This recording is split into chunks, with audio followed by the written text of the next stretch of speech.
अशोक चव्हाण यांच्या संदर्भात बातमी आहे। अशोक चव्हाण यांनी भाजपमध्ये प्रवेश केलेला आहे। भाजपमध्ये प्रवेश केल्यानंतर पत्रकारांशी त्यांनी संवाद साधलेला आहे।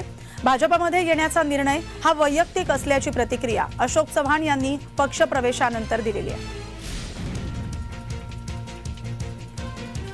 एक नवीन सुरुवात भारतीय जनता पक्षाची जी काही ध्येय धोरणं आहेत त्या पद्धतीने निश्चितच काम केलं जाईल। पक्षाच्या भूमिकेतून जे आदेश पक्ष मला देईल, उपमुख्यमंत्री देवेंद्र फडणवीस सांगतील त्या पद्धतीने निश्चित आगामी काळामध्ये काम करण्याचा माझा मानस आहे। कुठलीही मागणी मी त्यांच्याकडे मी केलेली नाही, जे मला त्या ठिकाणी सांगितलं जाईल त्याप्रमाणे निश्चित मी काम करेन। मोदीजींचा जो देशाला पुढे नेण्याचा हा प्रयत्न आहे, या प्रयत्नामध्ये आपणही वाटा उचलावा अशा प्रकारचा विचार अनेक नेत्यांमध्ये त्या ठिकाणी आला आणि त्यातलं एक प्रमुख नेतृत्व म्हणून माननीय अशोकराव चव्हाणांकडे आपण बघू शकतो।